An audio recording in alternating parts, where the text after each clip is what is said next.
All right, we're live on YouTube. We're going to get started in just a few moments. This is a presentation about how to do a CRM and a customer relationship management. Is that what it stands for? Yeah, that's it. It's a mouthful. and automation. And we've got an awesome guest here, uh, Adrian Toby from Groundhog with two G's. And I'm really excited to get into what we're going to get into today because every single learning platform creator needs to also have a CRM, and automation is sure is a great thing and allows you to do more with less time and less expenses. So we'll get started here in just a moment and we'll get going. All right, I can see some more people jumping in. Helmut coming in from Germany. I know where you are from, so welcome, Helmut. Glad you are here. This is going to be a fun one. Alexandra's in the house.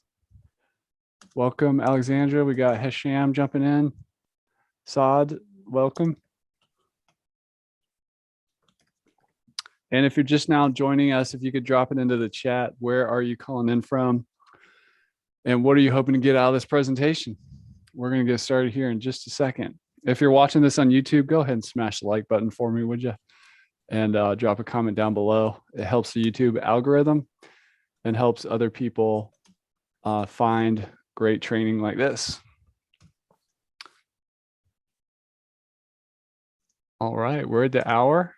So I'm going to get this started. We're going to hit record and launch into it. So thanks everybody for coming. Just give me a sec here to fire it up.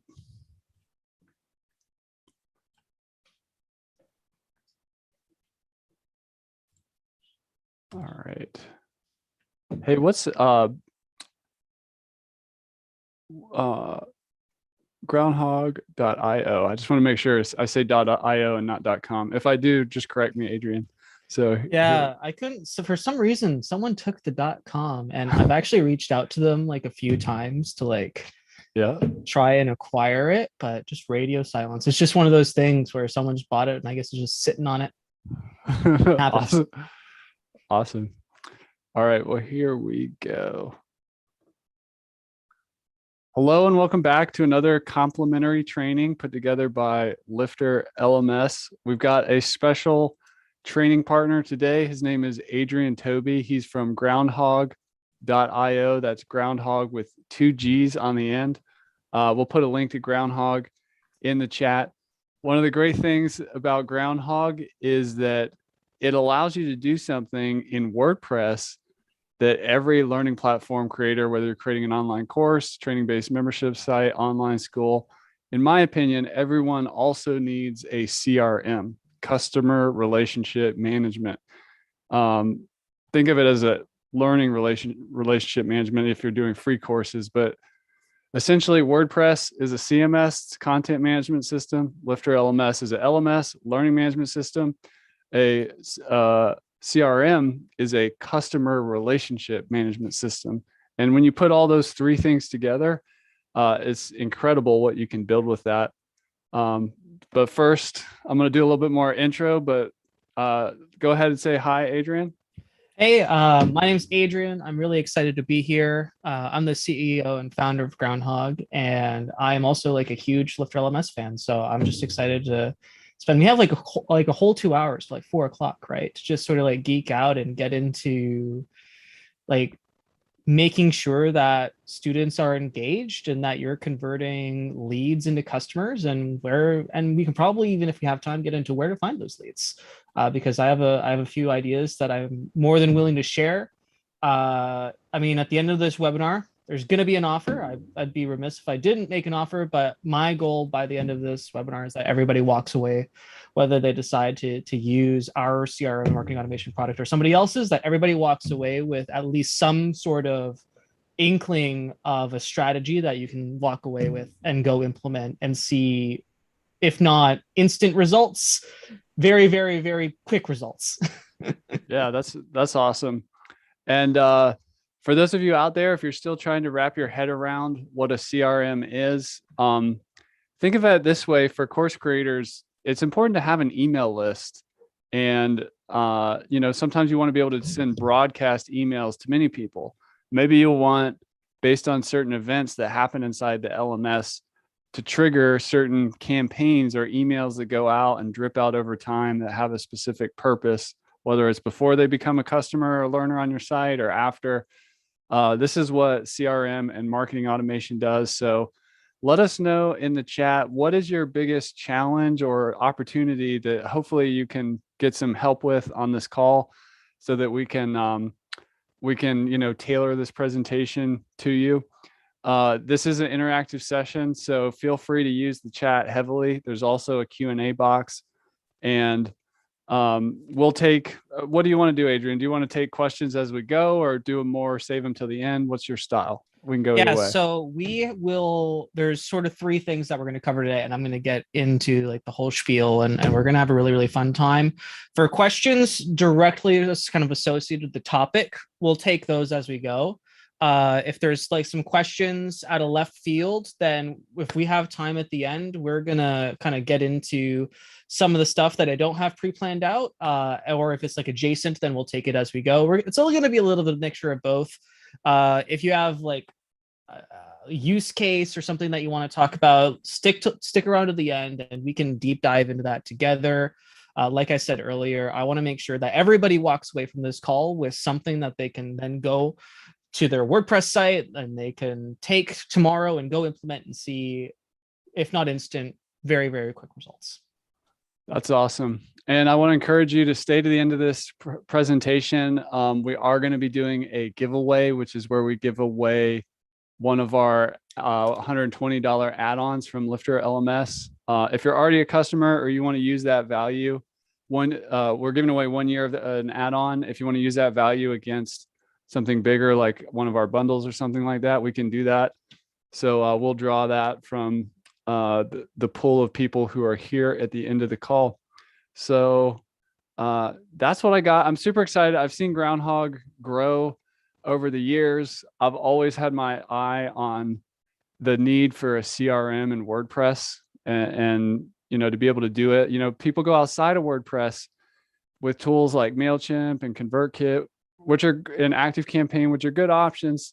And there's many others out there, but for a lot of people, they just want to keep it simple and keep it all inside WordPress and kind of have a one-stop shop and and not another monthly software subscription, which is another beauty of Groundhog. So I'm going to turn it over to you, Adrian. Take us to school today. Let's learn about what the world of CRM, marketing automation, and how that matters to learning platforms. Let's do it. So for those of you just joining the call, welcome. My name is Adrian. I am the CEO and founder of Groundhog. We offer a CRM and marketing automation plugin for WordPress. If you have no idea what that means yet, don't worry. We're going to get there. And what we're going to be learning today is all about how to maximize student engagement and increase student retention for your course website. Two things that I know a lot of course creators struggle with. I've been a big part of the course creator community, maybe not as large as Chris, but ever since meeting Chris, it's been something that's fascinated me. And we have developed tools, strategies, and systems in order to support course creators in their endeavors to educate the world. So without further ado, let's just jump into it. So you're on the right call. If you've ever struggled to get new enrollments, you've had difficulty engaging with students, you've pulled out your hair because students aren't completing your courses.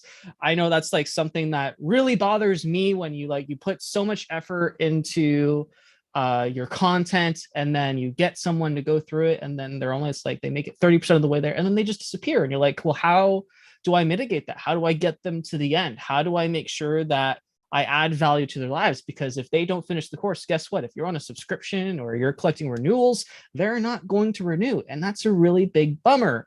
Getting people to convert from leads into customers is really difficult. So those are the kinds of things that we're going to be talking about today. So specifically during this webinar, you are going to learn how to leverage marketing automation to convert more enrollments and fill your courses. So if you got free courses to paid courses, if you got lead magnets that you're collecting or that you're giving away and you want those people to convert into paid courses, we're going to cover that. How to use CRM, customer relation management, to identify your student segments and send them meaningful content. People on your list are not always in the same bucket. and being able to identify what those buckets are, what the different types of people that are consuming your content. Once you understand them better, you can send them more relevant and meaningful content to get them to convert to higher paid courses, or maybe your coaching program, or maybe some sort of other product that you offer. But if you send a blanket one size fits all to your entire list, especially if it's a larger list, then you're going to struggle to see any sort of improvement in engagement. It's all about sending highly targeted messaging. And finally, we're going to cover how to encourage students past the finish line and into the next course, meaning we're going to tackle specifically how to make sure that those 30% completion rates don't weigh you down, how to get a student that starts a course to finish a course so that the next month they renew and they renew and they renew and they renew again for your program. That's the most important thing, right? Is creating that consistent MRR. So for those of you who don't know me, CEO, founder of Groundhog, we help small businesses and agencies launch their funnel, grow their list, and scale their business. I actually have a few products, Groundhog being one of them, Mailhawk, FormLift, we're a Stripe certified, Stripe verified partner. We've won customer service from the Stevie Awards, so gold customer service in 2021, and then best tech startup in the CRM category in 2020. So we're very happy with that. And I am a huge LifterLMS fan. I met Chris Badgett way back in 2019, and pretty much my life has never been the same. I owe a lot of Groundhog's early success to totally leeching off of his email list and doing a webinar just like this a few years ago. And I just been epically grateful ever since. And I've been trying to repay the favor ever since by investing in the course creator community with products, with integrations with LifterLMS, with strategy, with courses, to move the agenda of educating the world ever further. So that's a little bit about me. And through doing that process, through creating courses and creating products for course creators, I've identified a number of persistent problems that are shared among all course creators when implementing not only tools like LifterLMS, but also marketing automation and CRM. So let's go ahead and solve some of those problems. So Chris covered this a little bit earlier, but in case you weren't on the call yet, if you have questions, you can drop those into the Q&A section or into the live chat. I know Kathy and Chris are sort of monitoring that. If you're on topic with whatever we're talking about, we're going to cover it right away as we're moving forward. If you got a question that's out of left field about something totally unrelated, but still sort of in the vein of today's topic, what we're going to do is we're going to hold that to the end, and we're going to go back and we're going to cover all of those questions within the allotted time that we have together. My goal today is to make sure that everybody gets to walk away with the answers that they need to go and create meaningful impact in their business tomorrow. So if that doesn't mean instant results, that at least means results incredibly quickly, whether you're using our product or somebody else's. You'll already might be set up with HubSpot, ActiveCampaign, MailChimp, ConvertKit. There's hundreds of them now, and you may already be set up. But my goal today is, regardless of whether you're using those products or our products, you're going to walk away with a strategy that's going to work regardless. Okay, so there's tools that are going to be able to accomplish both for our product and for the other ones, and we're going to cover both of those. So stick around to the end to learn what those are. And let's just jump into strategy. So if you're not even aware of what CRM and marketing automation is at this point, CRM, customer relationship management system, LifterLMS is a learning management system. It helps you manage your content. It helps you manage your courses, your students. WordPress is a CMS, content management system. It allows you to manage your posts, your pages, your content, essentially. CRM, customer relation management system, allows you to manage your customers, your contacts, your marketing endeavors. So that's a little bit about the acronym, but it's so much more than just that. So when paired with an LMS, it really unlocks data superpowers and marketing superpowers that you just wouldn't have been able to realize before. So you get to know your students better and tailor your ideal customer to match the people that are actually consuming your content. This is incredibly important. I don't know how many I can count.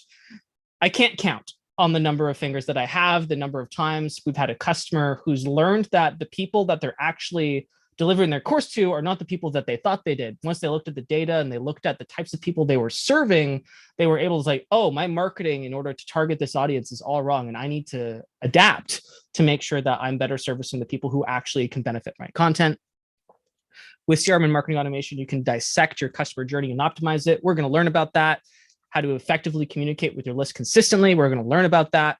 If LilRest is your content engine, CRM and marketing automation is your marketing engine. And it's very difficult to get people to consume content without marketing and without engaging them. You know, the world's oldest lie is build it and they will come. That is just not true. There's so many things competing for our attention. And if you're not competing for people's attention, you're going to get left out and left behind. There are exceptions to that rule. But for the most of us and ourselves, myself included, when we build a course, if we're not saying, hey, listen, you got to complete this, and we're not sending out daily reminders or weekly reminders or whatever, that person is as good as gone. And last but not least, reasons to add CRM marketing automation to your course site is that the money is in the list. This is not a phrase that I came up with. It's probably one of like the oldest cliche marketing phrases, but it is absolutely true. The money has always been in the list. You have a student list, but you might not necessarily have a contact data rich list. And being able to extract data from that list is what enables you to monetize it. We're going to talk about that. Okay, so that was a whole big intro. And at this point, we're probably thinking, all right, we want to jump in and start learning about some strategy. But before we do, I just want to check with Chris and Kathy. Do we have any sort of like comments or questions that we want to tackle before we move forward and start getting into some nitty-gritty strategy today? One person is asking from about how to find students. So like generating leads. So maybe you want that later. But awesome. We're going to talk about that in just a second, actually. So I'm going to quickly cover that. And we can go deep dive into how to find students a little bit later at the end of the call. But I'm going to touch the surface of that really quickly. So stick around for that. And one more thing. I know I've just seen people get into this world and they get really excited, but then they get a little overbuilt for what they need. So like if somebody's scaling into this, like how do they come in without getting overwhelmed? Absolutely. This is actually a problem that we discuss on the Infinity Bundle LifterLMS support call.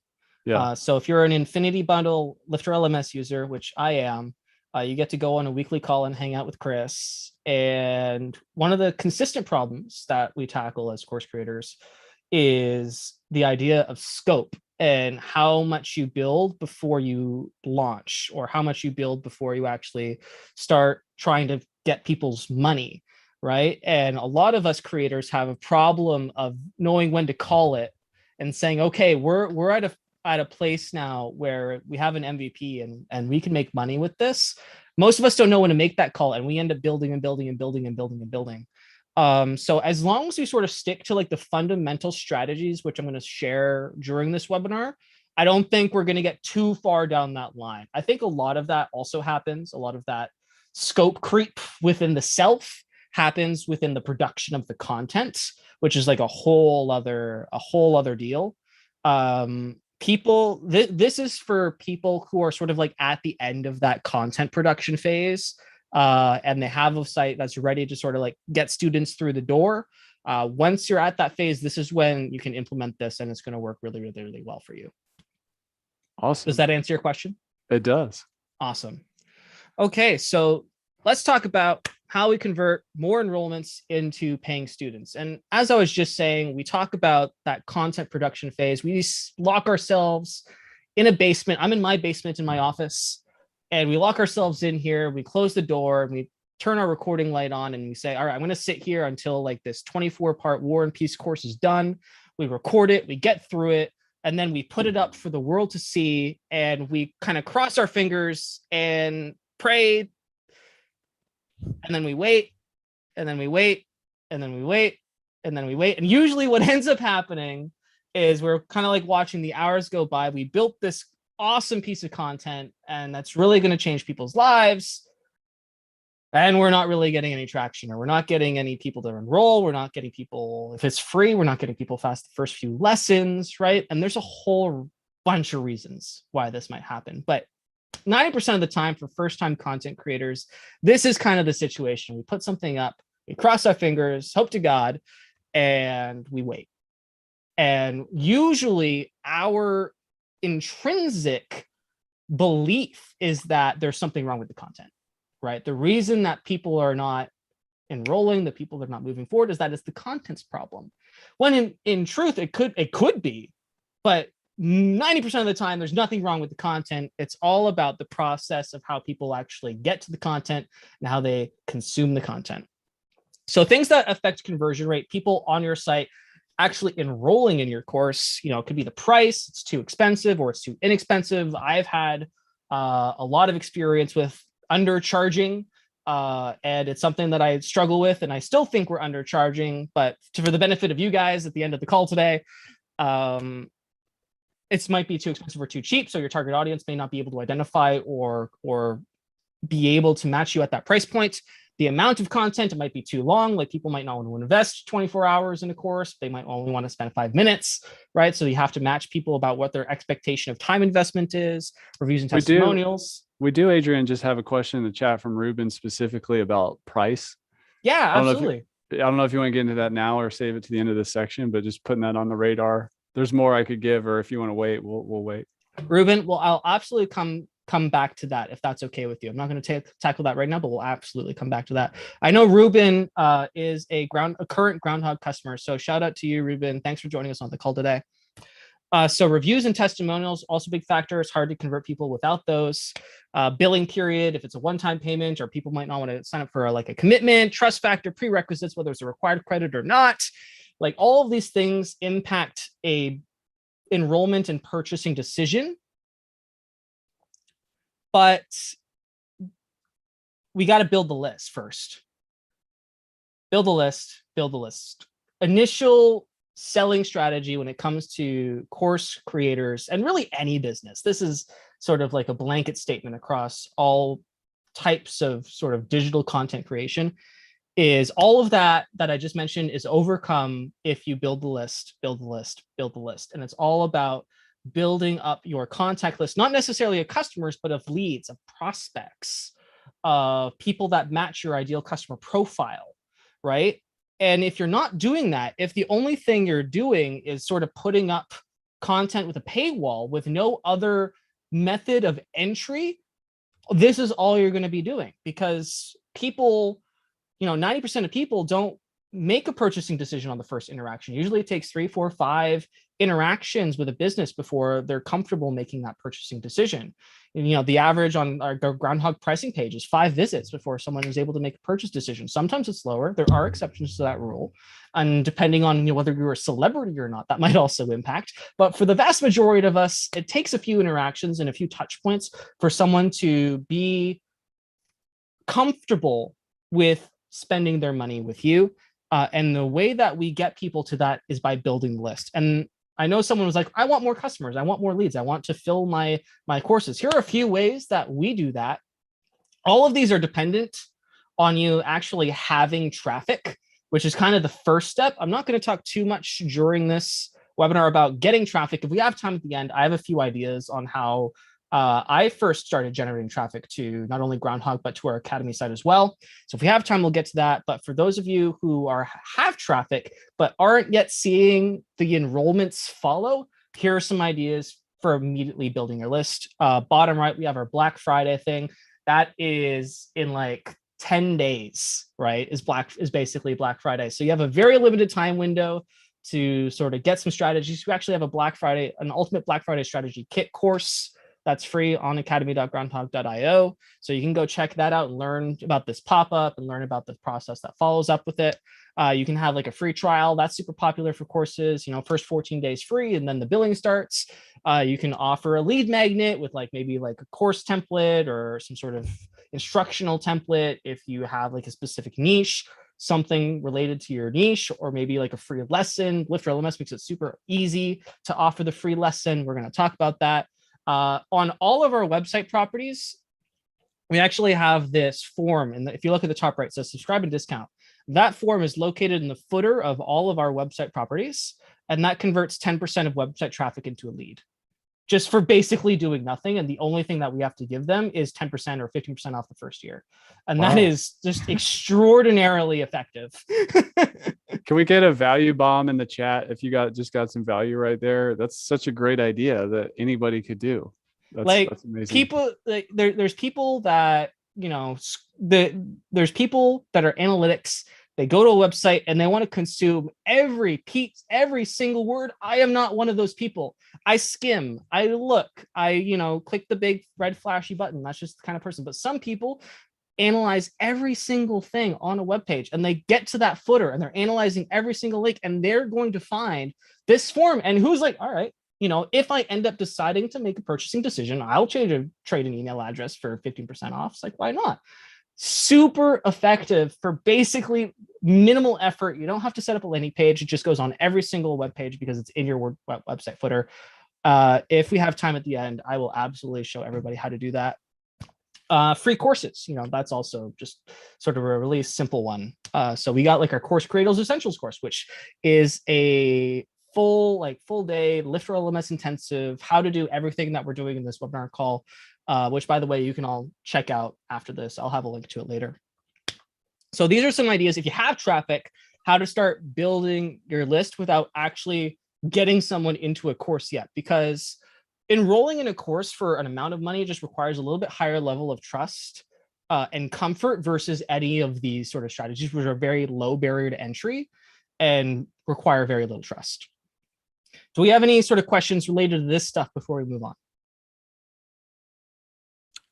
Not yet. Not yet. Okay. Beautiful. I am also interested, though, at the end to learn more about that subscribe and discount, like how you did that and how people, and maybe for a quick thing, like while we're here, do people need to have like a separate form plugin to create these kind of lead magnet opt-in forms, or how does one think about creating the form? So all of this, with the exception of the Black Friday one, yeah, all of this is just done with Groundhog. We have a form builder built in. It's not the most advanced one, but it's more than good enough to get name, email, address, which is more than what you need most of the times. That's another thing. If you're collecting like way too much information upon initial sign up, people get like, ooh, I don't know if I want to divulge all of this personal information yet. Right. So usually the first interaction is just email address or just name and email address. And then you can start to build up the customer profile later after they've had a few interactions with you. But for the subscribe and discount, that's just Groundhog. For the free funnel template pack that you see in the middle, that's just Groundhog. The only one that's not Groundhog is the Black Friday, which is done with Elementor, which we have an Elementor integration for if you're using that product. So you can get fancy or keep it simple? You can get fancy or keep it simple. I personally prefer to keep it simple. When you get fancy, you introduce barriers for the end user to actually get through in order to get what you originally promised them. The more you keep it simple, the less steps there are, and the more likely it is that someone has a direct line to the checkout page.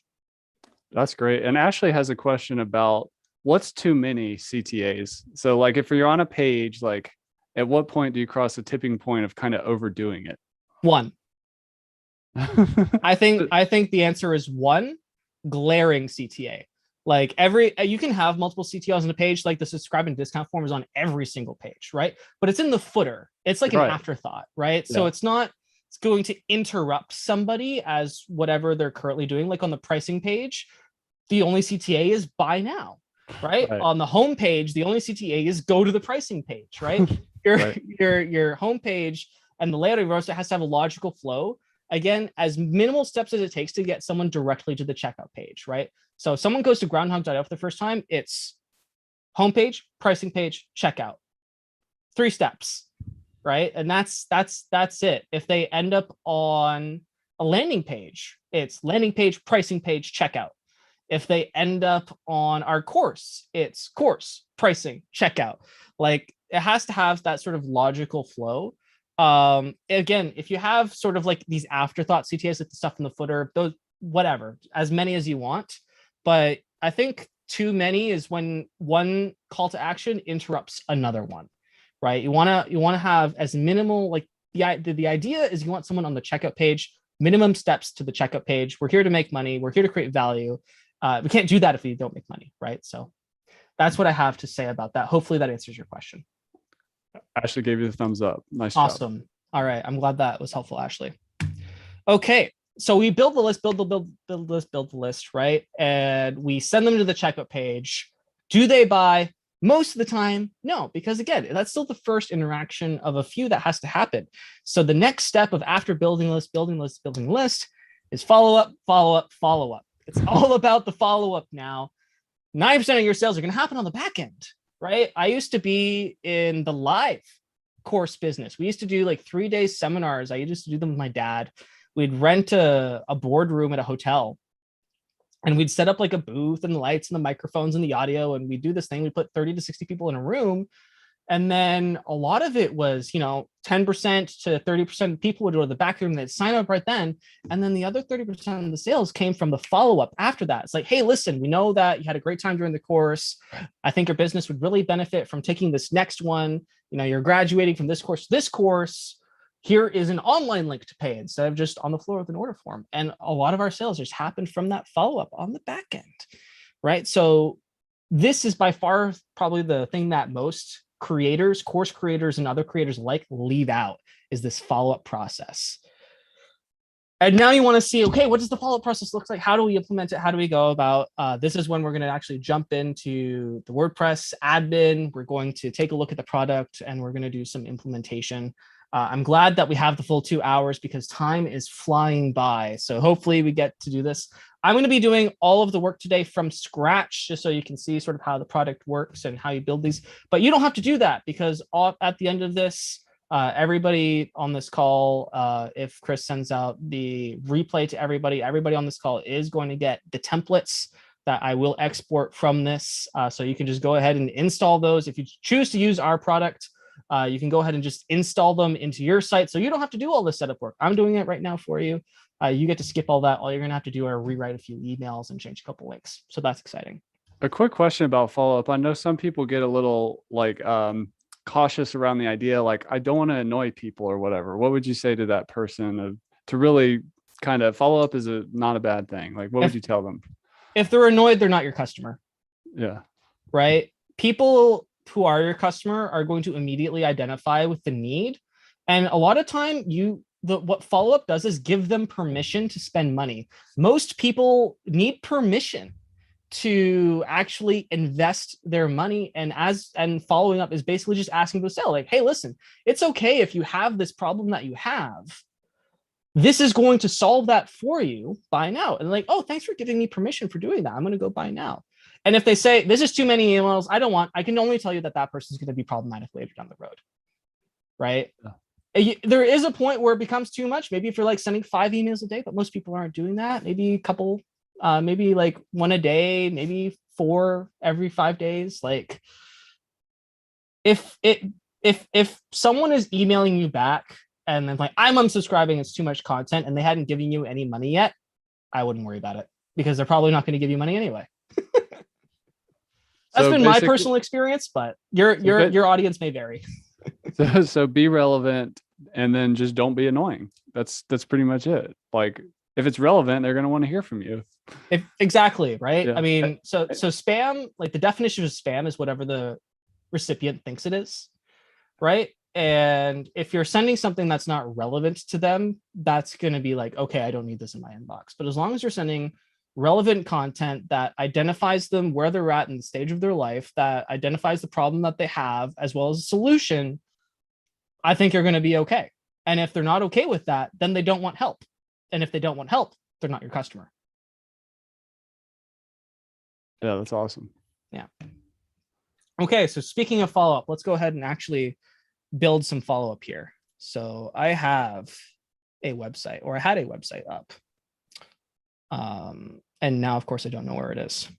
So let's go ahead and find that. Well, can we still see my screen? Yeah, we can see it. Beautiful. There's a saying that the fortune is in the follow-up. And, another key concept there is for relevancy is segmenting. It's not about having one giant email list that everybody gets the same message all the time. So, and I'm sure we're going to get into that here. Oh, we're going to get into that. And it's going to be awesome. It's all about targeted marketing and content, but first follow up. All right. So where were we? We were building our list with one of the lead magnet strategies or the lead generation strategies that we talked about, either that web form footer, or you got the Black Friday pop-up, or you got a free course, or you got something. Now it's time to reach out to that person after we successfully got them to sign up for something, deliver whatever they asked for originally, and move them into something that's paid for, because we want their money. We want them to invest in themselves. We want them to invest in us. If they invest in us, that means we can reinvest in content, which is going to help more people. And we get that nice snowball effect. A lot of early creators I know have almost like a mentality that collecting money is a bad thing, that we want to give as much as we possibly can without collecting anything in return, because that's the benevolent thing to do. And that's all well and good. I believe that Groundhog as an open source product and at the price point is incredibly generous, but it's really hard to keep the lights on unless you can pay the bills, and we need to collect money to do that. So don't be afraid to ask for people's money. If you don't, it's going to be really, really, really hard to get it. So with that out of the way, let's go ahead and jump into just some quick prerequisites. So we got a few courses here, which I literally just 5 minutes before the call imported into the site from the LifterLMS import tool. So they're not super fleshed out or on topic in any way, shape, or form, but these are what I'm going to be using for today. So we have a free course lead magnet template, and we're just going to assume that this is the course that people have signed up for as the free lead magnet, and we want to move them into some sort of paid course, right? And then we have our LifterLMS quick start course. We're going to assume that this is our paid course, just for the sake of example. And then we have that course template there, which we're just not going to use. So we have our free course and we have our paid course. Hopefully we're all good on that. And from here, we can actually start building out our first follow-up funnel. So we're going to head to Groundhog and we're going to open up our funnels. I'm going to go ahead and add a new one. And again, I'm going to be starting from scratch just so you can see the benefit of the full product, but you are not going to have to do this. You are going to get the exported version of everything that we build during this call, so you can just go ahead and drop that into your site. All right, so let's get rid of this stuff. So when you have Groundhog with the LifterLMS integration installed and LifterLMS installed, we are going to see some benchmarks here that are specific to LifterLMS. These are our triggers, our goals. If you're coming from another CRM, the terminology is always different. So just for the benefit, this is a thing that starts a thing. And we have our LifterLMS action, which we can do, and that's going to start our process. And we can choose a few things from here: course completed, course enrolled, or lesson completed. And whenever someone on our website does one of those things, they complete a course or they enroll in a course for the first time, we can start some automation. So I'm going to do course enrolled, and we have our lead magnet course, which we are offering here. And so essentially when anyone now enrolls in this free lead magnet course that I have my pop-up for, that I'm getting people into, that has low barrier entry, first name, last name only, they're going to end up with this funnel. And the entire purpose of both this course and this funnel are to get someone to purchase that other course, to invest in themselves and invest in you. So that's the first thing we're going to do. The second thing that we're going to do is we're going to go ahead and add another one. We're going to rename this one quickly: enrolled in lead magnet course. And then we're going to change this to enrolled in paid. And we're going to select our quick start course, which is, for the sake of example, our paid course. Now, what's happening here is when someone does this thing, they're going to enter this funnel. And when they actually buy that course, they're going to exit this funnel. So what I have is set my start and stop conditions, so that everything in between is the messaging that we're going to send this person in between those two events occurring. So the messaging that we do send is going to stop as soon as they actually make that purchasing decision. And then we can move them over to another funnel if we wanted to, and continue the follow-up process to move them from that course into the next one. So let's go ahead and we're going to send some emails here. I'm just going to quickly scope out my thing here. So we're going to send an email, delay timer, another email. There we go. So I am going to send a couple emails, 3 emails, send a few emails. And I'm only going to set up a couple of them just for the sake of brevity. I'm going to space out my delay timer by 1 day. I know the fear is overstimulating or over engaging with someone to the point of annoyance. So we're going to spread out our content over the course of a few days. There we go.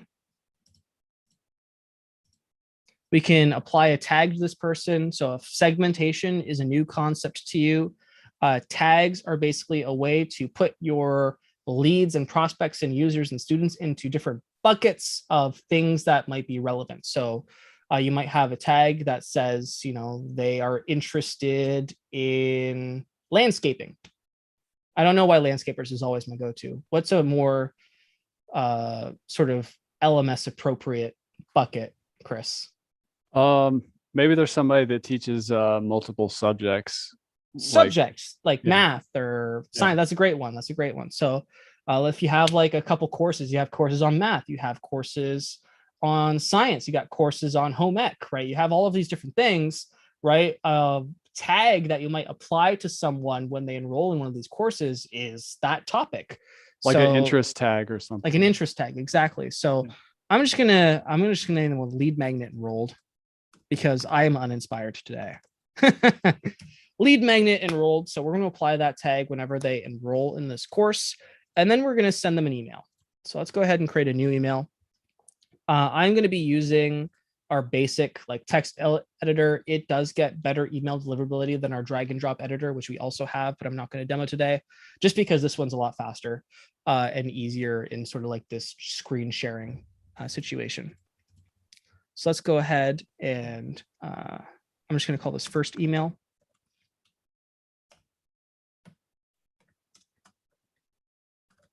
I want to say thanks for enrolling. And then you get to share a little bit about your organization. This might be the first time this person has ever interacted with your organization, the first content that they might ever consume from you. You want to make a good impression, and now is your opportunity to do that. Maybe give them, say, next steps. So thanks for enrolling. We really appreciate you taking the time and investing in your personal growth. Your next steps are to, and give them next steps. Complete the lead magnet course and insert your actual course name there.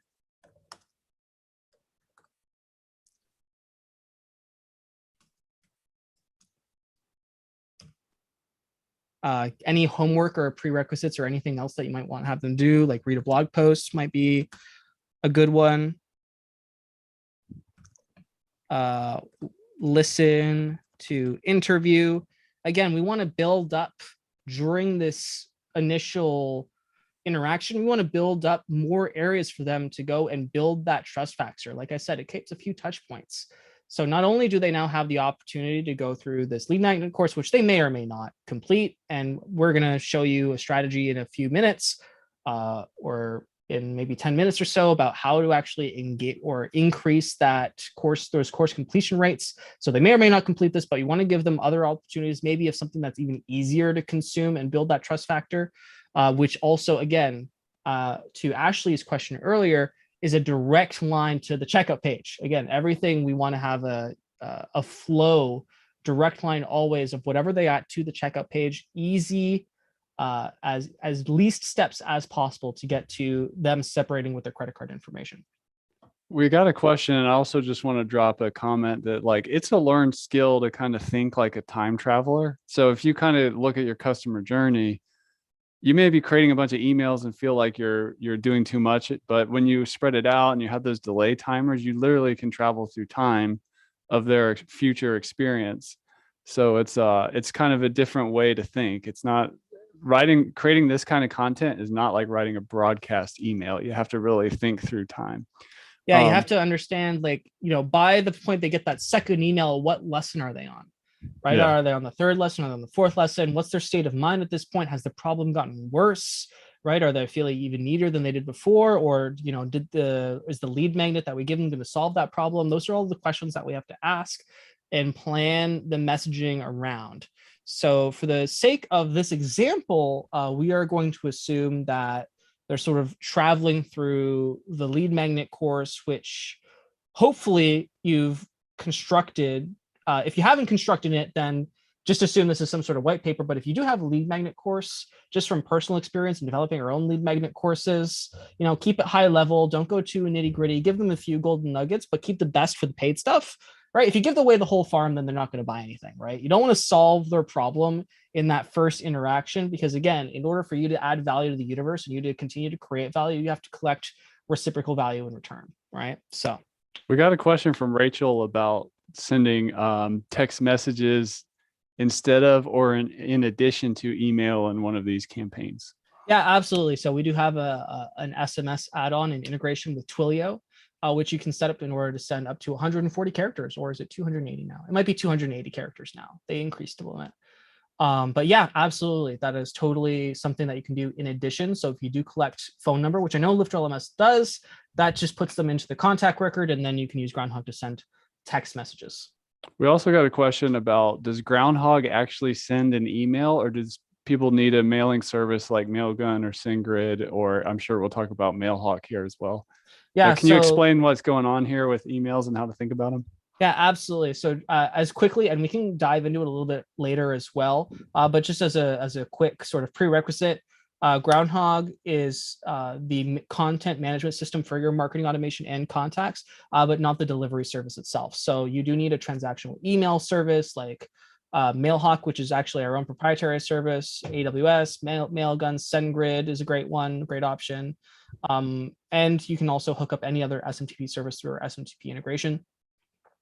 The difference or the main benefit of using like one of those services versus like a SaaS CRM marketing automation tool is the price. The multiples on email sends for SaaS-based CRM marketing automation are many, many, many multiples of what the transactional email equivalent would be. The price markup is exorbitant. So we're going to talk about pricing and all that stuff a lot later.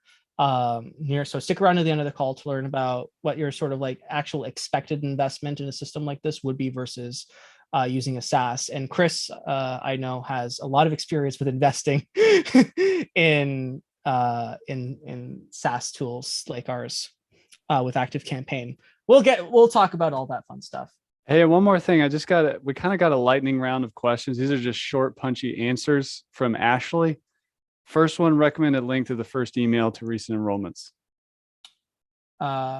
Recommended length of first email to recent enrollments. Shorten. I find long form emails, people drop off. I like to personally, and again, it comes down to what kind or who your audience is.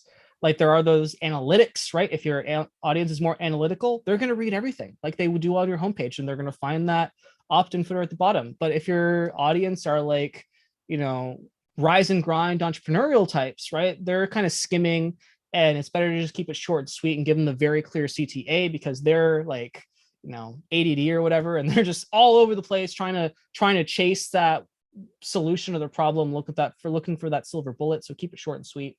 So again, it really depends on your audience, and understanding your audience is half the battle. And fortunately, we're going to talk a lot about understanding your audience, so you can stick around for that. Do you have recommended lengths for different email types? Yeah, short and sweet across the board would be my ultimate length. At most a few paragraphs at most. Include or exclude hyperlinks in email. Well, you got to have a CTA, and the only way to have a CTA is to have a link. So absolutely, you should have a link in an email in order to take someone to go do something, right? If you don't give them any sort of call to action, then you're basically just taking up space in their inbox, and we don't want to do that. We want to give them something to do. We want to compete for their engagement. Everybody else is competing for their engagement, and we got to give them something to do in order to do that. Have you seen engagement impact inclusion, exclusion images in emails? Images in emails, the more you have, the more that impacts deliverability and engagement. The more good or bad? Badly. The more emails and the more formatting that your email has, the more likely you are to end up with the promotions tab and kind of compete with the riffraff. Like most of our emails that we send are image free and very like bare bones and short and sweet.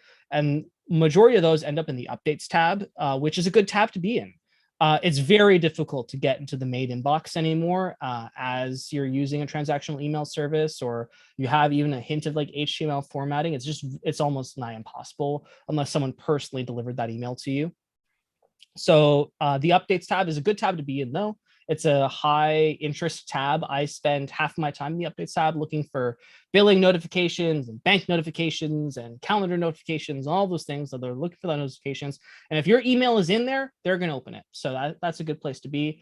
The more images and the more hyperlinks and all of those things that you have in your email, the more likely you are to end up in the promotions tab. And it's basically impossible to get out of there if your reputation kind of is just that kind of email, you know?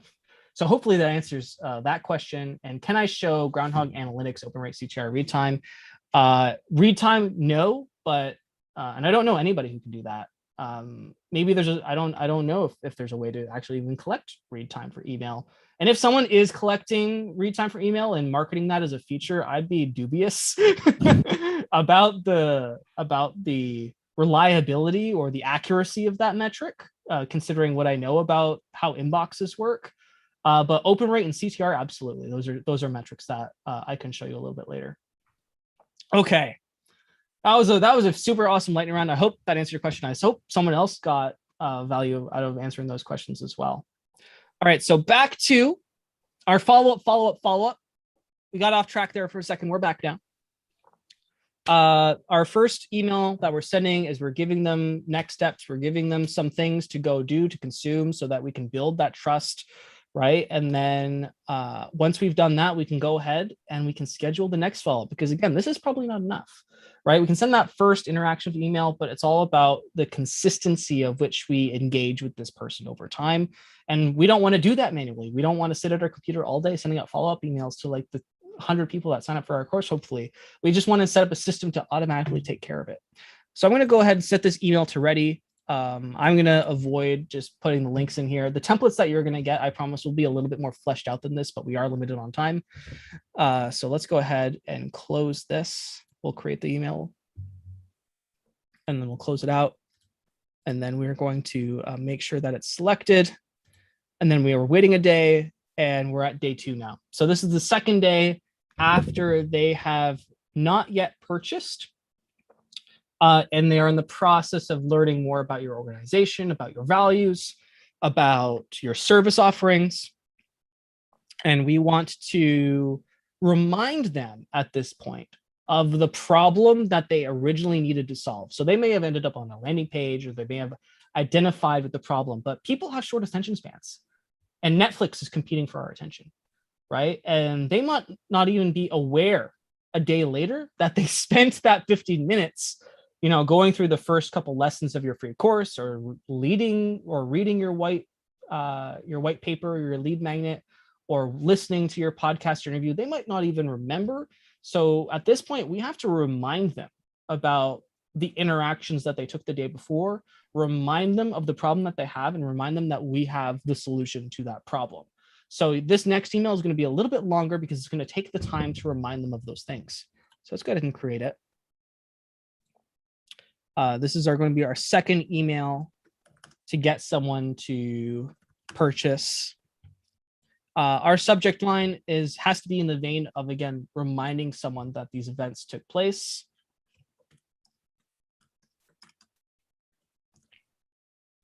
Really great idea to frame it as a question. So are you still looking for a solution for X, right? So if their problem is that they can't get leads, like, are you still looking for a way to get more leads? It's like, oh yeah, I was looking for that yesterday. Thanks for reminding me. Let me hop in there and see what you actually have to offer. Like, that's the kind of, that's what's happening on the other side of the inbox, right? That's the kind of thinking that you want to encourage, right? And you can just blatantly spell out, you know, because they might not remember that it was exactly from you. They might not remember those things. It happens, right? We're busy people with lots of things going on in our lives, especially now, right? So yesterday you took the time to sign up for our lead magnet course. I hope you found it valuable and that you learned X, Y, Z.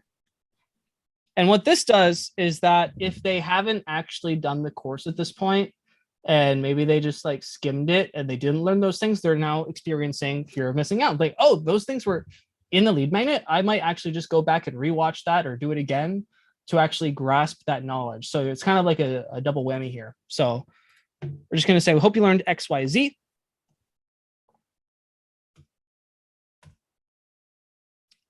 If you're still having trouble, and maybe you want to use Grammarly or some kind of spell checker.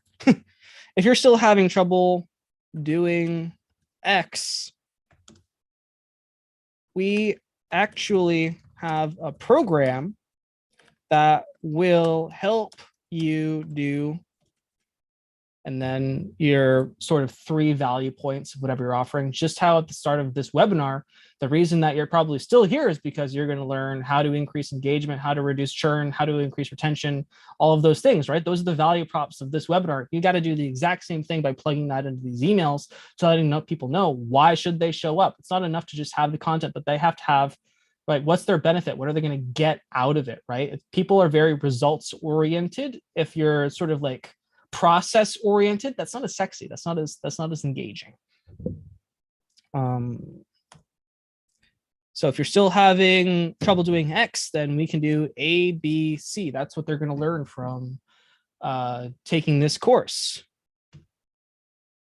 You can learn more about the program here. That is not a sexy CTA. What's a better one? We have limited capacity for this year for this program to find out if you qualify, because everybody wants to qualify because they want to feel special. If you find out you won't qualify, go here, for lack of better phrasing. And then you can go ahead and link that to your special course, your paid program. You can have some sort of qualification process if you want, or you can just, the qualification might be like the $4.99 price tag. It's kind of up to you how you want to manage that. But this is essentially the way that we're going to frame this second follow-up email. So the key points to take away from here is we have to remind them of their problem that they have, that they were looking for a solution for, because they're not guaranteed to remember. We have to reinforce the value of the thing that they originally signed up for, right? Because they might not have actually taken advantage of that or consumed that at this point. And then we have to start hinting about the thing that we want to inevitably sell them, right? We want to get them to that checkout page eventually. So we're going to introduce that at this point. It's not a hard sell yet. We don't need to go for the hard sell. Don't need to go for the juggler yet. We just want to sort of seed that now. And again, get them on the follow-up. I say follow-up 3 times. There's a reason for that, because it's follow-up 1, follow-up 2, follow-up 3. Third time's a charm, we're going to go actually for the hard pitch, and we're going to go for that sale. But for now, we're just going to soft sell it. We're going to hint at it. Some people at this point will say, take my money, like whatever, I'm all in. More people are going to be like, okay, well, I'm going to dip my toe in the water and see how I feel. And, I have to go ask the boss, right? And I gotta check the bank account, and they got to do their due diligence before taking that risk. So I'm going to take just a breath here and see if there's any questions before we move forward to email number 3. No new questions yet. Doing a great job. Beautiful. And I see that we're already at the hour, so we're gonna have to get this train rolling. Okay, so that's email number 3. Let's go ahead and close that, and we're gonna move ahead to email number 4. Let's go ahead and create a new one. Or is this the third email? This is our third email. Okay, this is the hard pitch. This is when we let them know that they should, in fact, enroll in our course. We want them to enroll. We want them to invest. We want them to spend money. And this is when we have to reinforce all of the value that they got from the previous experiences and how they can actually use that to magnify the value that is in your next course. So you learned X, Y, and Z from the things that we gave you for free.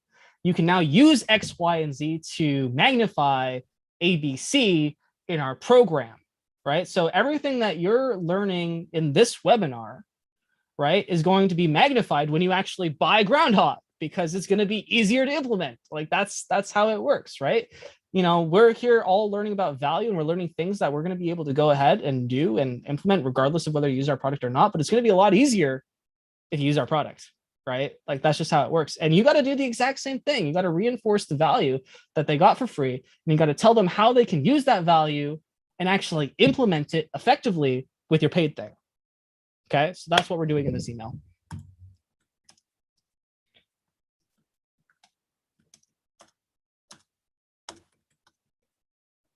So here's how you solve X with Y.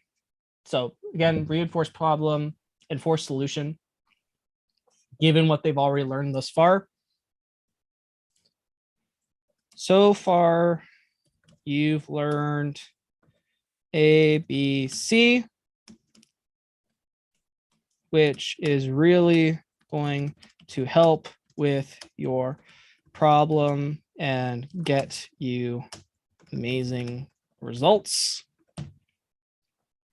Now that you have that information, we have to implement it. Your options for that are, and this is a great just selling tactic in general, which is not necessarily Groundhog specific. But at the end of this webinar, I'm going to show you the prices for our competitors in the SaaS industry, which are exorbitant in comparison to us and a lot more difficult and complicated to set up. And you're going to like, wow, that's so complicated. And like, that's so expensive. And then I'm going to introduce you to Groundhog, which is like, oh, that's so inexpensive in comparison and way easier to set up. And that's exactly what we're going to do here. We're going to reinforce, here is the way that people traditionally go about in solving this problem and showing them what the expense is. So you got to hire, you know, like if you're doing a DIY job, if you're a business is training people to do DIY stuff. I just renovated my house pretty much by myself, just me and my girlfriend, and all the floors, the kitchen, everything. And I basically learned everything on YouTube from a DIYer. And the alternative to that is hiring contractors and electricians and paying through the nose for a project manager and all of these things, playing the markup on supplies, when instead you can just go to YouTube and do it for free, right? So you as the creator want to quantify the value that you offer at a, not necessarily like, you know, rock bottom price, but as something as a more affordable and more easy to consume package than the alternative, right? Which is exactly what I'm doing during this call. So your options are, you know, spend thousands on this, pull hair out over that, get frustrated with them, so right? You're agitating the pain. We're agitating, or absolutely, that's a great way to put it. Thanks, Chris. We are agitating the pain, right, that they are currently experiencing. Or instead, you can take our program, which is getting amazing results for our students. Testimonial.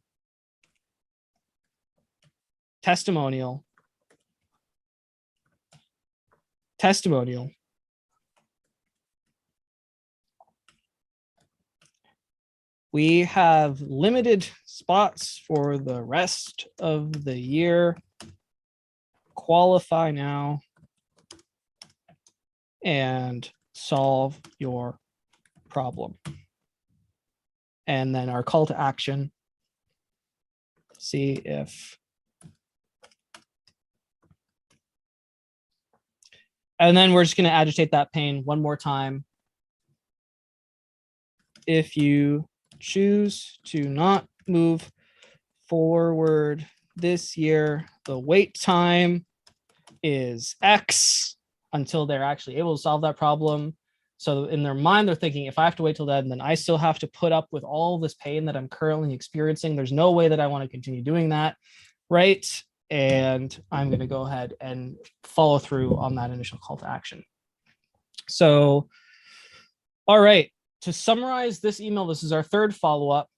And you can do more than this, but I think this is probably a good starting point. If you do more than this, you're probably wasting your time, because especially when you're first implementing stuff like this, you don't really know what works, right? This is our best guess. This is what we see work commonly among multiple business niches, and especially what I've seen work in course creators, but people's audiences vary wildly. So your mileage may differ. So kind of going down the rabbit hole and tweaking these emails and doing all of that before you ever like actually turn the on button on and see how it works is probably a waste of time.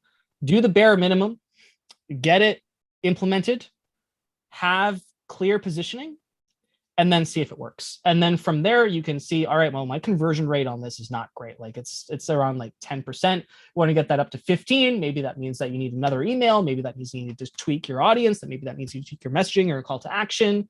And then you can go ahead and you can start sort of playing with the copy and playing with the timing and playing with all of that. But 3 emails over 3 days, one initially, one the day after, each sort of moving the prospect forward in terms of their awareness level and their buyer readiness by identifying their problem, by frustrating it, by introducing solutions which sort of are only half complete, and then completing the solution with your paid offer.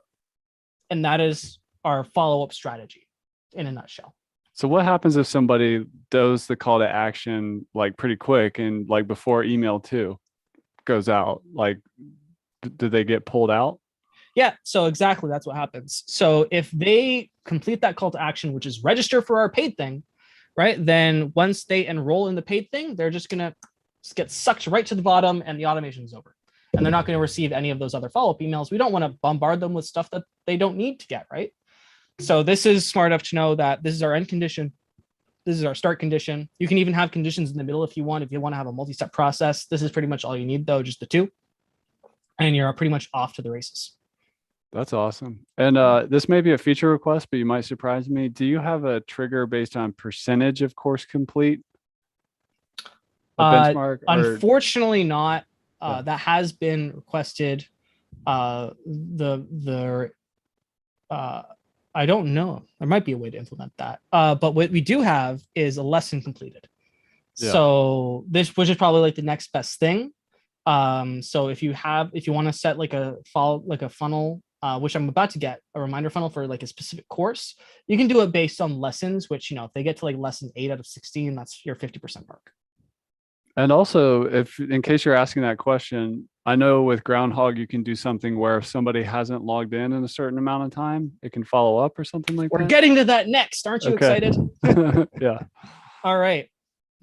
So that is our follow-up strategy. This works whether it's for a free magnet course, so a free course that you're offering, that's kind of just like your high-level overview that you're using just to like pre-educate someone about the problems that they have and about your solution. Works if it's a white paper, it works if it's a podcast, right? So basically you're just delivering a free thing, which adds a little bit of value, but not the whole picture. You're agitating the issue. You're saying, now you know that these things because you consumed this thing. Here's how you actually leverage them. You're going to need this paid thing in order to be able to do that. That gets them to buy it. And now the problem that we've got to talk about is someone's in your paid course. We got to get them to finish the paid course, because if they don't finish it, they're going to cancel and give a bad review and a whole bunch of stuff that we don't want. So we got to make sure that they get to the end. How are we going to do that? We're going to find out now. All right, so let's head back to our thing. So how do we get our students to finish courses, right? A lot of you might think that getting someone to finish a course is like pulling teeth. It can be difficult, right? It's like, oh my God, just move forward, right? How hard is it to go from one lesson to the next? It's only going to take 24 hours of your life away. Like I said earlier, we're all competing for attention, right? And with courses, especially video courses, there's a lot of video, right? There's Netflix you're competing with. There's YouTube, which is all free content. There's TikTok. Instagram, Reels, TikTok, right? We're getting notifications on our phone. It's like, ooh, someone I'm subscribed to just released a new video. I know I'm only halfway through this thing that I paid $1,000 for, but it's only going to take 2 minutes. And then, it's midnight and I look up and it's dark and I'm like, what just happened? Where did all the time go? Right? We've all done that, right? It's like, I would be lying if I said I didn't wake up at like 2 a.m. once. I'm like, oh, how did I get here? It's like time flies. And I deleted TikTok after that. I'm like, no more. I'm like, that's too much. Abandonment happens, right?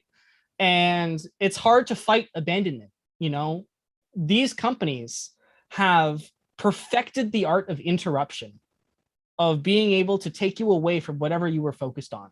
And that is how they make money. So rather than trying to combat that, because it's impossible, what you are going to become an expert on is the art of interruption yourself. You got to pull someone back. You got to fight for them. You got to go and get in their inbox or through SMS or whatever, and you got to interrupt whatever they're currently doing to get them back focused on the thing that they had paid money and invested you with. You're not going to be able to stop YouTube or TikTok or Instagram from not sending them notifications. Like, that's just not going to happen. So you have to send notifications too. As a parent, I think about like with kids at the park or at a friend's house, like, hey, it's time to go. We got to go. It's time to go home. Like, you kind of have to get involved sometimes for good reason. Yeah, to get absolutely. Their attention You gotta, you know, people need handholding. Yeah. People need handholding to buy things. Like I said, most people just want permission to buy something, and you have to give it to them, and you have to be willing to take their money. And the abandonment cycle is no different. You know, people get to the checkout page. Like, it's estimated that like 90% of all carts are abandoned just because they get to the checkout page and then their mom calls, or their credit card doesn't work, or they can't find their credit card, God forbid. Right? Like, and then when that happens, they get distracted, and then they go to get coffee, and then someone calls, right? And then all of a sudden it's midnight and you're on TikTok still, right? So we have to perfect the art of interruption in order to get someone's attention back on track. There's also other reasons. I highlighted a few reasons for why abandonment might happen. So like it might be like some sort of like safety course for OSHA or whoever, right? That's some boring mandatory stuff that people have to do. You know, if you're in that industry, then this isn't necessarily as important because they got to do it, right? Or they don't get paid at the end of the day. So they're highly motivated. They're intrinsically motivated to get to the end. Other problems are your skill level might be too high for the audience that you're targeting, right? So if you're targeting like juniors, but the level of content that you're giving out is expert level, then they're just gonna be like, this isn't for me. This is too tough. I'm going to give up, right? And you know, that's something you have to tweak on your content level. The content isn't exactly what they expected. They left you for Netflix. Life happened. Life happens. You know, distracted by a shining object syndrome. So many reasons. And like follow-up, we got to push, we got to shove, and we got to nudge this person through the art of interruption back into the fold, into the course, and get them to complete that content. Because if they don't finish the course, all of a sudden 3 months goes by, they haven't done a single lesson. They're looking at their credit card statement and they're seeing that they didn't get value from that. No fault of your own, because you know the ownership is on them for not completing it. Right, but they're going to see that they didn't get value, and you're going to get a chargeback, or you're going to get a cancellation, or you're going to have a refund request, and we don't want to deal with that stuff. We'd rather just make sure that the person gets the value that they originally paid for, and it usually falls on us to make sure that that happens. If you rely on the customer to get the value themselves, that's a non-starter in a lot of cases. Some people will surprise you, and again, exceptions to every single rule, but we got to do our part to make sure that they actually get value. So we're going to smash that show me how button, and we're going to jump into building a funnel designed to get people who fall off the bandwagon back in and complete your courses. So let's head back over to our website here. I'm going to go ahead and create a new funnel. And we actually have a template for this one called login abandonment that we're going to start off with. So there's two kinds of funnels that you can do here. There's the general login abandonment, which I'm going to start off with. So basically, you got to log in to use LifterLMS. The way that this funnel works is if someone doesn't log in within a certain time period, let's say they log in one day and they don't log in the next day and they don't log in the next day, we can send them an email being like, hey, we haven't seen you in a while. You know, you have these courses ongoing and we'd love you to continue. Like and you have to reinforce the value that you're offering. You have to reinforce the problem that they're suffering from. You got to agitate that so that they realize, oh my God, I can't believe I let this lapse, or I can't believe that I haven't been consuming this content, right? And you almost make them feel guilty a little bit for not wanting to invest in themselves, right? We're going to kind of guilt trip them a little bit. You don't feel bad about it, right? We want to help them. It's all to help them. So that's what we're going to do now. So we have this benchmark. It's called logged in. We're going to stick that at the top, and we're going to say anytime. And what's going to happen is that every single time someone logs into the website, this funnel is going to start. And we have a 7-day timer here. So if someone doesn't log in within 7 days, we're going to send them that interruption. And you can set this to like 3 days or 5 days, or depending on the audience or sort of how your content is structured, you might want to tweak that. I'm going to leave that 7 days for now. And then we're going to send them an email. Is everything okay? We haven't seen you in a week. You know, what's going on? This is the email we're going to send. Let's open this up. So, hey, first, it's been a while since you last logged in. Is everything okay? We'd be happy to answer any questions you have. If you're having trouble finding anything, you know, you don't know why they might have thought their skill level too high. We were going to ask them the question, like, is there something that's preventing you from moving forward? You can let us know. And then that way we get feedback on how to fix it, if it is indeed something on our side. And if not, then we give them the opportunity to log in. It's like, just let us know, log in now. And Groundhog has this cool thing. I'm just going to go ahead and delete this button. Maybe. There we go.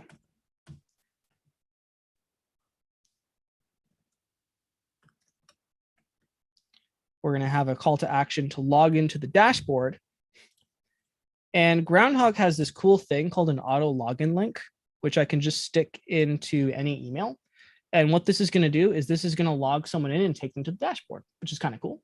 And you can set it to redirect to your LifterLMS dashboard as well. So this is going to take them to the WP admin dashboard.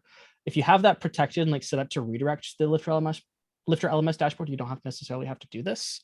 But you could say by LifterLMS dashboard /dashboard or something like that. There we go. And we can go ahead and copy that. And then we can just stick it in here as a link. So that way, that's cool. What's going to happen is when they click that link, they just skip the login screen. They're going to get immediately logged in, and they get taken to their courses dashboard where they can go ahead and continue from where they left off. Another thing that you can do is you can actually nest these, which is kind of cool. So I'm going to just copy this and put it back here so it's easier to see.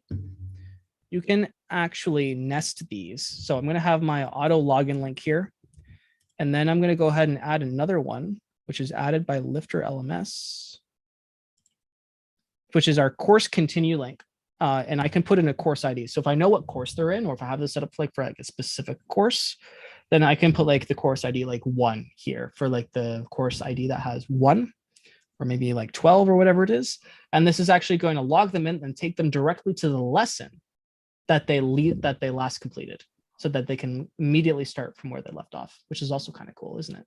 Talk about removing friction. So it's all about removing friction, right? Yeah. Least possible steps to where they get value, right? It's all about removing steps. So as I mentioned way back at the beginning of the first hour, you know, I've identified problems that course creators have, and a lot of it is just friction, right? So we have tools here designed to remove friction from the consumption process. And this is just a couple of them. So those are some nice tools that you have there to take people immediately to the dashboard, like past the login screen, and then immediately to the lesson where they last left off, which is also kind of cool. Okay, this is in a nutshell our login abandonment. You can go even further, and as I said earlier, you can agitate that pain, right? So if you're still suffering, it's time to end it. Continue the course and be done. You can kind of dangle the carrot a little bit, and you can give them an expectation of when they'd actually be able to see results. Is this something that runs one time, or we can have it run multiple times? This is something that will run infinitely. So this will actually run for pretty much the lifetime of this user. So every time they fall off the bandwagon, they're going to get this nudge, right? And that way we don't have to worry about it. We are mastering the art of interruption. So as soon as they fall off the bandwagon, they're going to get this message every single time. We can configure it to like only run for like the 3rd time or the 4th time or the 5th time or whatever we want to do. I just leave it on though, and I just say every single time, right? And then even once they log back in, it resets. So it's like resets. Exactly. Yeah. Very cool. So again, we're going to reinforce that pain. If it's still suffering, time to end, continue the course and see results as soon as you complete it. And you can essentially send an email in that vein as many times as you want. You can send it 3 times, you can send it 4 times, you can send it 5 times. After 3 times, again, it's kind of like diminishing returns until you understand and you have this running for a while and you can see the results and the abandonment rate and all of these things. It's going to be hard to identify like what's working, what's not. So I wouldn't invest too much time in this. 3 emails, keep it short and sweet, identify the pain, identify the value, and run with that. And then you'll be able to look at those analytics later. And I know someone asked about analytics earlier. We'll touch on that. And then you're going to be able to optimize it based on those results. We got a question about from Ashley about unsubscribing from emails and Groundhog. Like, how does it work? Like, if somebody's like, does that type of email have the ability for them to unsubscribe? Yeah, absolutely. If you want, if people can unsubscribe from emails, they can unsubscribe from funnels. They can just generally, blanket unsubscribe. We have a very user-friendly preferences area. This is all GDPR compliant as well. So, or CASL compliant and CAN spam compliant. So if you're worried about compliance and you're worried about people being able to tailor the messaging that they want to receive, absolutely, that's all possible. It's a little bit more of an advanced topic. I don't want to get too far down that rabbit hole, but the answer to that question is yes. We have lots of courses and documentation on that if you want to investigate that further after the webinar. Alrighty. So this is the first type of retention funnel that we can set up, is that login abandonment. But what we're going to do is we are also going to set one specifically up for a course, because that's a little bit more tailored. So we're going to go ahead and close this, get a new one. I'm going to start it from scratch. And we're just going to call it, course abandoned. And we are going to start off with our enrollment action. And we are going to do our paid course. We want them to finish our paid course now. That's the goal. We're going to set up enrolled in a course, and we're also going to set one for when they complete the one. So that's their starting and end condition. And we're going to set up some timers in the middle and some emails.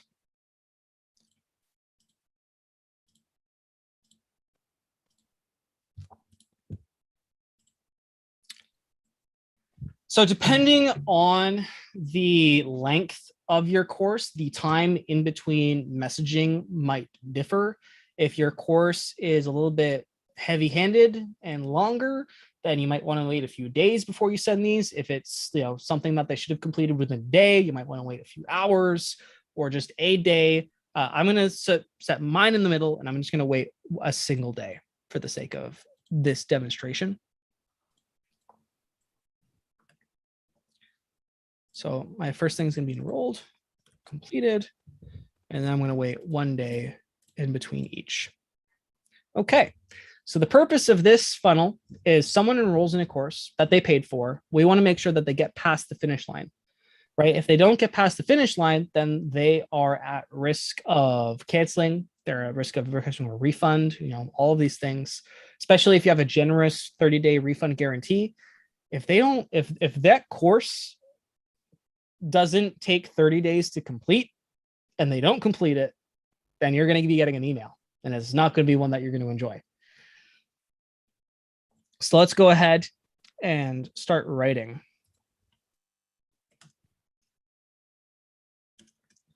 And I'm going to be super uninspired for my email titles, but I will be a little bit more inspired for our subject line here.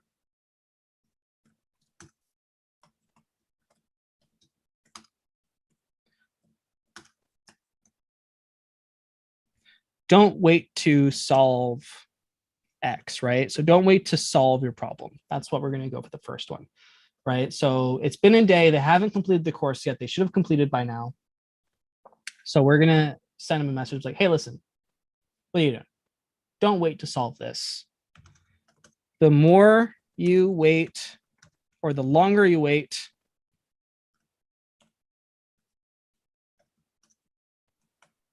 and maybe we'll leave that ambiguous.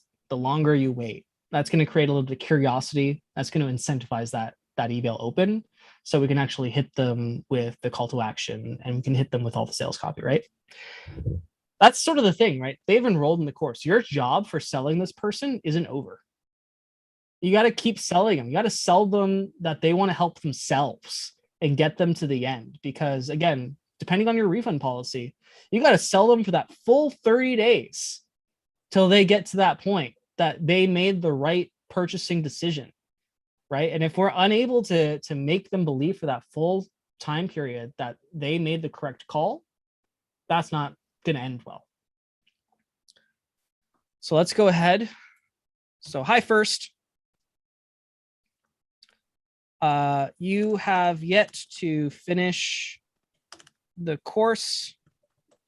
The longer you wait, the more your pain will get worse. You don't want that. We don't want that. And then we can have that same course continue link that we did. Continue now to solve the problem. We can insert our link here, our course continue link. That's the one. With our course ID, whatever it is. And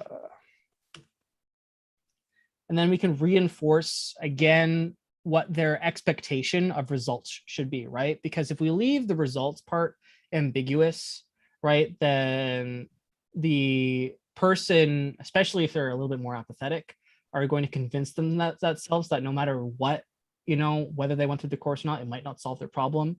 So we have to set some expectations of what their results are actually going to be. And you probably want to err on the side of selling. So we're going to say, hey, listen, if you complete this, you can expect to see A, B, and C change in your life. You can expect to see these positive outcomes, right? But you got to invest the time. You got to make it happen.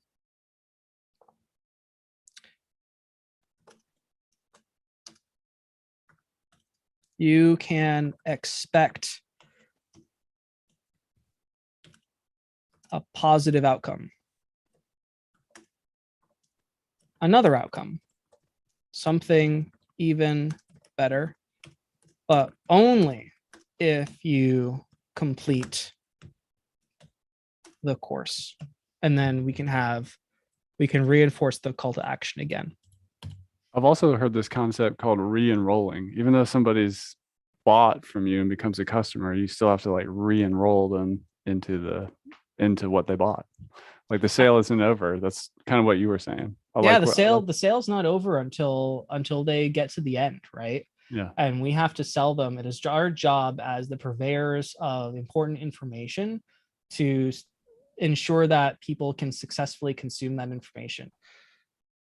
This, as a general concept, like this concept of following up and getting someone back into the fold, right, is magnified when the content is also properly or follows like correct instructional design and is engaging as well as informative and is entertaining, like the concept of edutainment, right? If you have course with poor context and poor structure and it's too long and it's all of these things, right? This is only going to get you so far.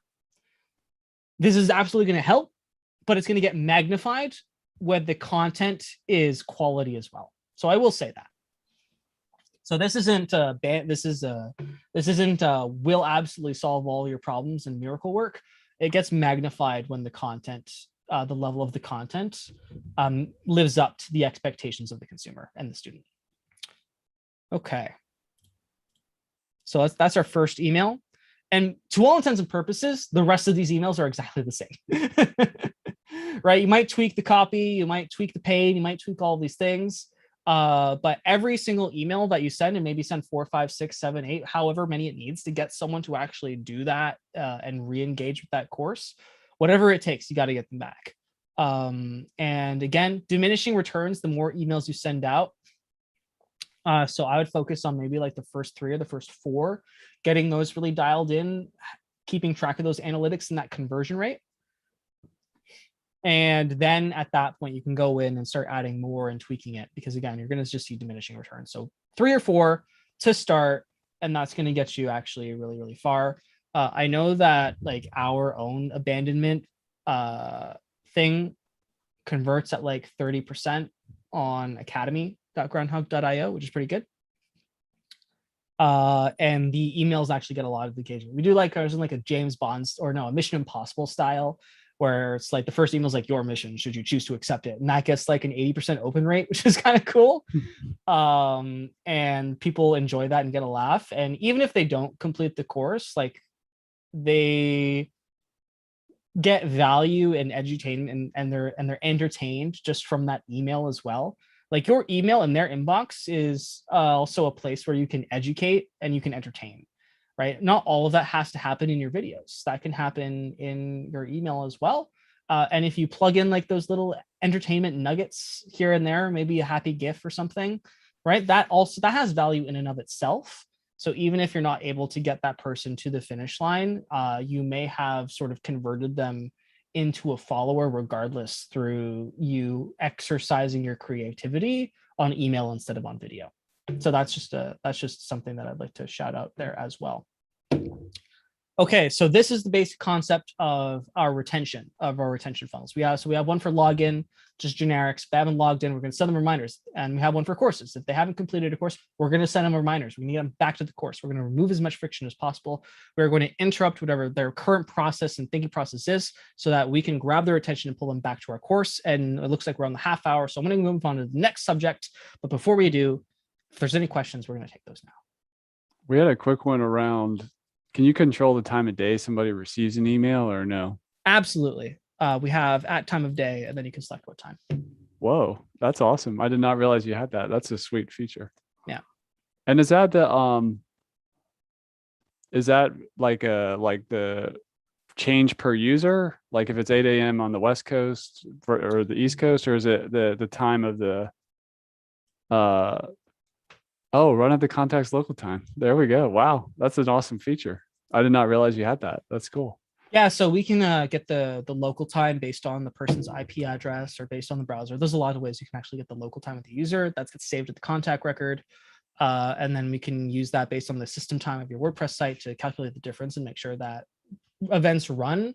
So if you're doing like global, right? If you are delivering the same course to someone in Australia as you are in the United States, they're on the other side of the freaking world. So you want the content to go out when they're awake, right? And engage them at a point in time where they're going to be open to consuming it, and not necessarily at like midnight, right? Where their inbox is closed, and by the time they wake up, all of your email is buried under the day's like marketing. That's a cool feature. Very cool.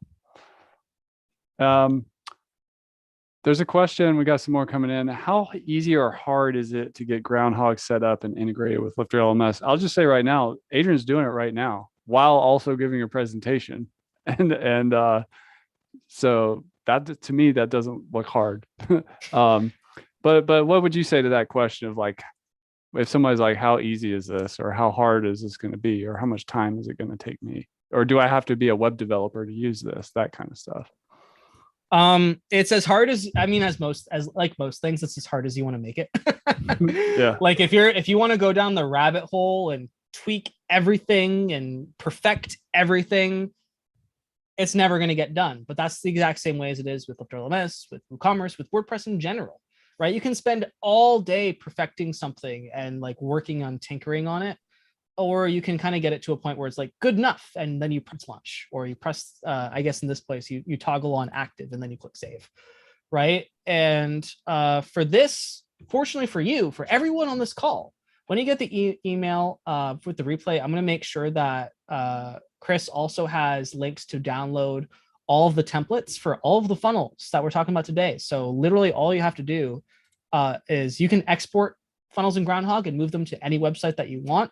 So you're going to get this file here, and then you can go to Groundhog in your WordPress site, click add new, import, and then just drag it here. And the thing that I made while on this call is something that you're going to have access to and be able to import on your site. Not only that, I'm actually redoing all of this work. This work already exists on academy.groundhog.io, where we have a full-length featured course, which is a little bit longer than what we're doing out today, but really breaks down a lot of these concepts in like extreme depth.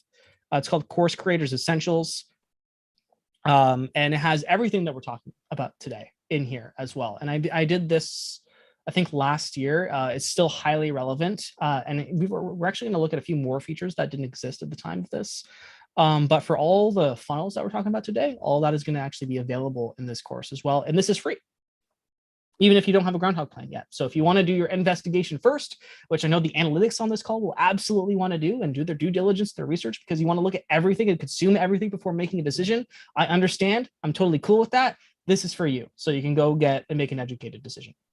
Okay. We got it. We got another just follow-up question on how easy is it from like a settings and integration perspective. So for example, like getting the transactional mail piece connected and firing correctly, and then just the general settings of Groundhog. How hard is it? So we have a guided setup. It takes literally 2 minutes to go through. It's going to ask you a couple questions, and we're going to tailor the settings based on that.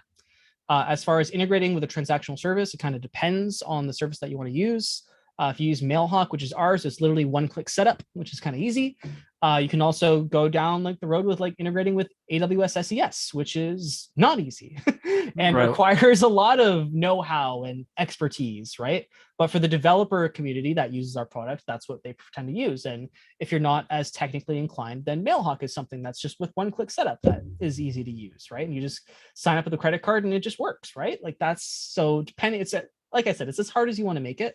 As far as from a setting standpoint, not even near like where WooCommerce is at, where it's just like API keys with Stripe and all these things, and it's confusing. And now with Groundhog, you install it, we ask you a couple questions, and it kind of just takes care of the rest until you sort of need to start investigating and optimizing and all of those things. But for what we're talking about today, minimal.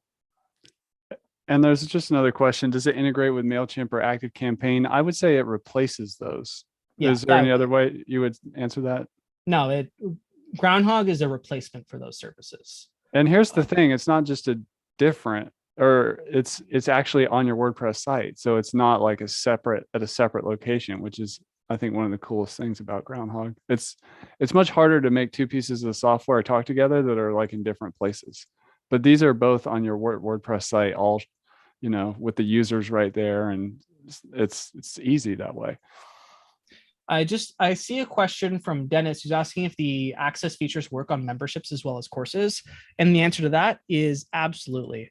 And there is course enrolled. There was membership.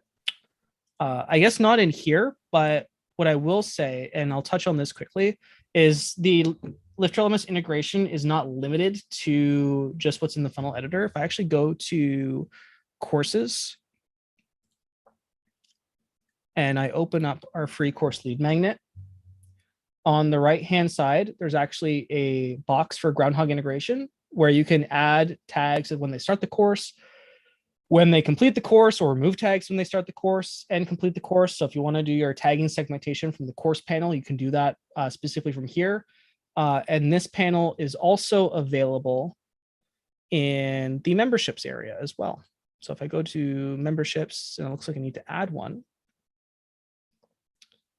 you have add tags, remove tags when someone actually gets access to this membership as well. So Dennis, it doesn't look like it's in the funnel builder per se, but using the tags available here, you could just use the tag applied or tag removed benchmark available in the funnel editor as well. So in a way, yes, the answer to your question is yes. And Ruben's just making a comment in the chat that setting up Mailhawk, which is also made by Adrian for the transactional email service, is super simple to do. So we really try to keep it as like Mailhawk is definitely for people who are not so technical and they kind of just want something that works, right? And just they don't have to worry about it. That's what Mailhawk is. If you want to get into like the nitty gritty of like transactional email and really dive deep into that world, which like I do, then there might be other services that you might be interested for if you're just a course creator and you just need something that works, then Mailhawk is probably as good as you're going to get in terms of simplicity. And just a quick time check, Adrian, it looks like we've got 23 minutes left. And I do have a hard stop at the end of that, and I'll probably need about 4 minutes at the end myself. So just on the time. I got it. We got to get a move on. Totally loud and clear. Yeah. But if we need to do a follow-up one, we can do it or whatever. So. All right. So fortunately, I don't think this next part's going to take too long. Okay. So we need to identify and engage students to monetize them, right? And we talked about segmenting and understanding our audience and learning how we can identify certain people and target them with specific marketing, right? The money's in the list, but unless you have tools which can help you decode the data in the list, it's kind of like you're just flying blind, right? Somewhere in there. The problem with a tool like MailChimp is that everybody just gets added to like this big list, right? And you don't know anything about them. You don't know where they live. You don't know what their interests are, right? It's kind of just like everybody's on the list and they all get the same email. Like it doesn't work like that. Like if you need to make money by the end of this week, like let's say that you were on Black Friday, right? Black Friday is coming up. You want to target everyone on your list who's not even a customer, who's not a customer yet, right? Or you want to target people who completed a specific course that leads to the next course, and you want to offer those specific people a specific deal for the next course in that sequence, then you need to be able to target those people specifically, and you just can't do that with other tools. So to extract money from the list, we need to be able to identify those people easily. We need to tailor our marketing based on buyer readiness. We need to tailor content based on students' interest. We need to identify ideal students for specific promotions like Black Friday. We need to segment based on progress. And we need to do all of these things. And fortunately, Groundhog is a tool that makes it really, really easy to do all of that. So I'm just going to drop out of here. I'm going to go back to here. I'm going to open up our contacts. I have some like example contacts, and I took a few minutes to just put a few people in different funnels. So this is our contact filtering system. It allows you to find people in your list based on specific criteria. So let's say you want to run a promotion in a specific country. We got a filter for that. So we can find everyone who's on our list who's also a student, who's from Canada. We can find those people. If we want to find everyone who's completed or enrolled in a specific course, we can do that. So we want to find people who are enrolled in our lead magnet course. We can do that. Essentially, Adrian's creating a segment of the list based on some factors. This is awesome. We want to find people who completed that course, right? So who are enrolled and who have completed it. We can do that, which should be 0 because nobody's completed it. We want to find people who are enrolled in a specific membership. Someone was asking about that earlier.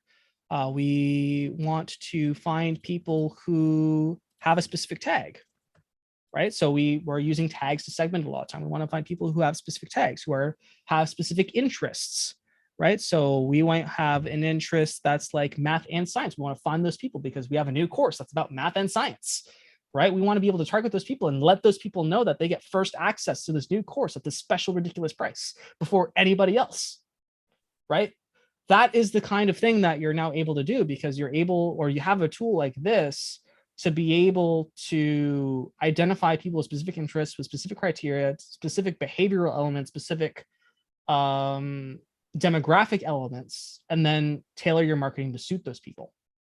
One of the ones that I recently love that we've been playing a lot with is people, once they sign up on your site, they get a tracking cookie. And Groundhog can use that cookie to identify that person's customer journey on your site. So if you want to find everyone who's visited your pricing page in the last 30 days, at least 3 times, those people are probably at a higher buyer readiness level than somebody else, right? And you might want to offer those people a deal versus everybody else and be like, hey, listen, if you sign up now, we only have like 3 spots remaining. This is probably something that you want to get on board with.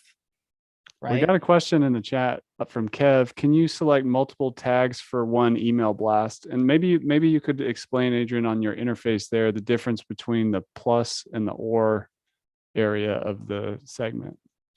So this is basically building something we call a search query. So you can have tags. So all of this could you add a second tag is Kev's question. Yeah. So we can select like a prop or like a country. So we can have a tag condition, which is tags include started course. And we want to say that their email address ends with .com or something like that.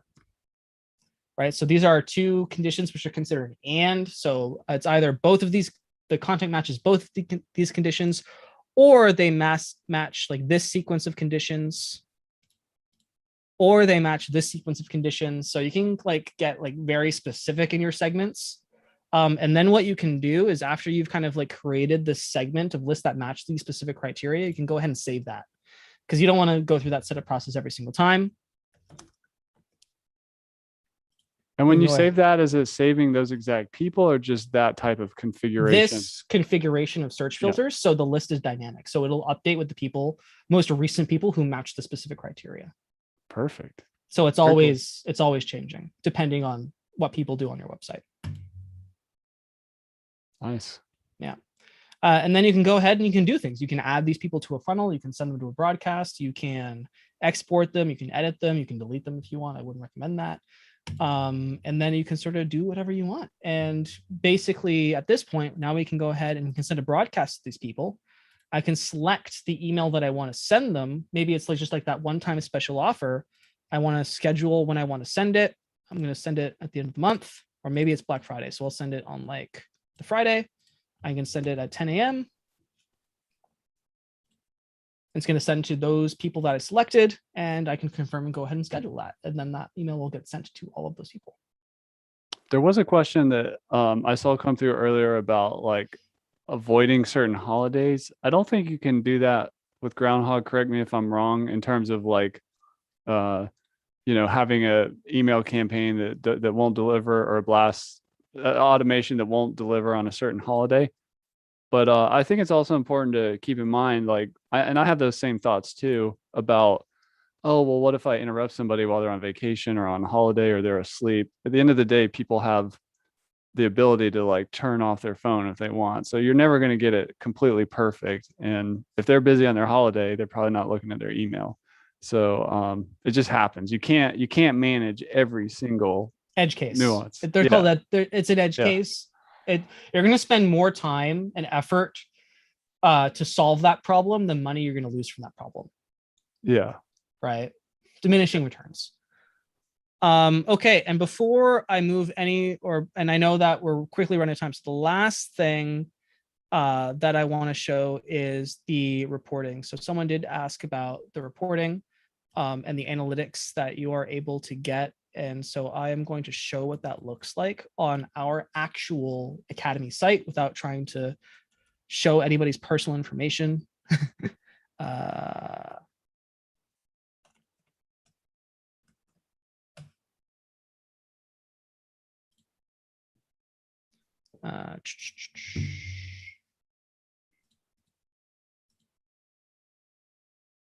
While you're finding what you're looking for, there was just a question around tagging for other things like organizers, teachers, students.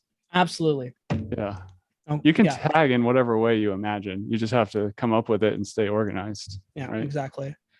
So this is an example of what the reporting might look like. You have your date range. So Groundhog has incredibly sophisticated event tracking and activity tracking to give you pretty much like these line graphs for pretty much everything and in specified date ranges. So we can see that we have like however many people, what our open rate is overall, the number of emails that we sent, which funnels are converting the best, which people are, or which countries have the most contacts within that time range, the lead sources of where people are coming from. We can break that down in specific funnels. So if we want to look down at a specific funnel, we can say like our quick start course reminders, which is a funnel that we set up. We can see that it's not doing so hot right now. So maybe I need to go ahead and tweak it.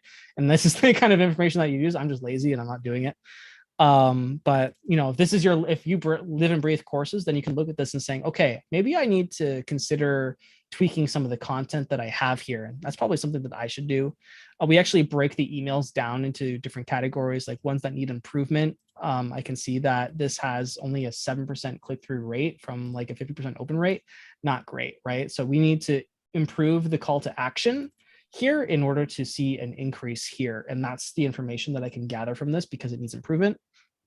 And then it's going to give you a breakdown of how many people completed each trigger. So like I said, we have an enrollment action at the beginning and then a completed action at the bottom. And this is how many people have each completed each within the time range. If I want to scale this back to like the last 30 days, maybe it'll look a little bit better. No, it looks exactly the same. So that is the kind of analytics that we offer you in order to help you optimize your funnels and your systems. Let's see this one. That one doesn't look like it's active, but this is kind of like a live example of a site that I don't optimize very often because it's mostly just for the content. And we sell a product, in our the funnels on our sort of live product marketing site are a little bit more things that we spend a little bit more time on. That's awesome. And Ruben's sharing, by the way, in the chat, a Google Doc for keeping his tags organized. Do you have any like kind of high level tips, Adrian, on like the main types of tags that if people are going to kind of come up with a naming convention, or like what are, and let's do the minimal version, like what are some things that course creators might want to tag? Well, probably just the courses that people are enrolled in is probably a good place to start. So when someone enrolls in a Like course, what product did they buy or whatever? exactly, like, yeah. So that's always an easy way to start. As far as a naming convention, I'm terrible with that. I kind of just tag willy-nilly. Like if someone like signs up during Black Friday, I'll be like Black Friday. Or if someone signs up from a specific lead magnet or a specific like campaign that I'm running, I'll tag them with that campaign. So if I ever want to go, I want to see everyone who signed up as a result of this marketing effort, I can just go ahead and search them via that tag. That's probably like a good place to start. As far as the naming convention, we have actually a very detailed YouTube video about like a very detailed and high level naming convention for tags, if that's something that you're into. Me personally, I'm like super willy-nilly about it, but things that you might, courses, products, interests, profile type, gender, location, although we have custom fields for that. That would probably be where I would start. And again, you can go down the rabbit hole on this, but I think it's more important that you get some of like those marketing efforts set up first, and then you start building. All the points moot, right? All of this is moot unless you have traffic to the website and you got people and you're building your list. If you're not doing those things, then kind of all other setup is pointless until that point. It's better to start building your list and then start worrying about those things than the other way around. That's awesome. And just real quick, we got a question around hosting. What do we recommend? I'll just throw some names out there that we recommend and see people being successful with in LifterLMS. WP Engine, Cloudways is very popular. Nexus, GridPane, Kinsta. These are some of the more popular ones. These are, when you do a CRM and you do an LMS, you are using more server resources. It's not just a simple brochure site for a Main Street business. So you want to have, solid hosting, but it doesn't have to be super crazy expensive to start with. Any hosting tips from you? I use a service called Clost. I'm pretty happy with it. It's on Google Cloud servers, which have pretty good uptime. The only time I had an issue was when Google went down. I also went down, but I digress. All right, so I know we're right there. So I'm going to do the quick recap and the pitch, and then I'll hand it over to you. Is that okay? Sounds great. All right. So to recap, by using Groundhog with LifterLMS, you're consolidating your tools in one place. You're eliminating the multiple screens that you have to have, because Groundhog is installed in WordPress, LifterLMS is installed in WordPress, and that makes integration really simple, and also makes management really simple because you only got to log into one place. You can convert more leads into students because you have those funnels that we talked about set up, and you have your strategy in place. You can better segment and identify your customers using our search filters and creating those segments and being able to identify leads which match your marketing priorities. You can tailor your marketing to better serve your base. You can increase your retention and completion rates, and mostly you can save big. And I'm going to show you how you can do that. And that's really just the tip of the iceberg. There's so much more that you can do with Groundhog that I haven't been able to cover on because we're just out of time. And I know there's probably a few questions that we're unable to go deep dive in, and I'm sorry about that. You can hang out and come to our Facebook group, and I can answer all your questions that you have there. Couple reviews. You may recognize these faces. I got one from Kev. I know Kev's on the call today. He's a Groundhog customer. I think he's pretty happy. If you need a testimonial, you can talk to Kev, but his review's right there. Also, Kurt, who's a very familiar name within the WordPress community, and obviously we got Chris there who gave us a glowing testimonial. We rank for LifterLMS CRM. If you just want to Google that, you're going to find where that quote is on our website. So how do you get started? Because it sounds like miracle software. Really easy. Free course. And is that on the nose?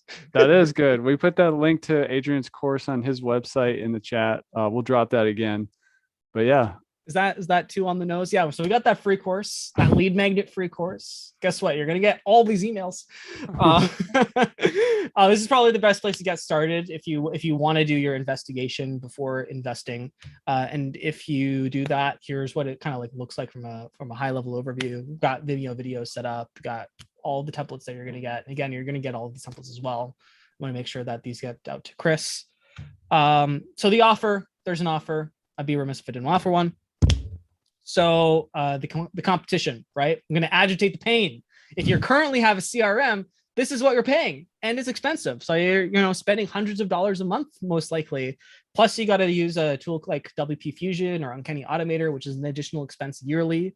So your overall investment could be in the thousands of dollars a year, right? That for especially if you're like pre-revenue course or like you're only at the beginning stages, that can suck. So our regular pricing is a little bit more affordable and a little bit easier accessible or more accessible to beginning course creators. We're at a solid $480 upfront per the entire year. You could be paying that for a SaaS every single month. Flat yearly fee, no matter how large you grow, no matter how many students you have, how many people on your list, how many email sends, you're going to pay that same rate.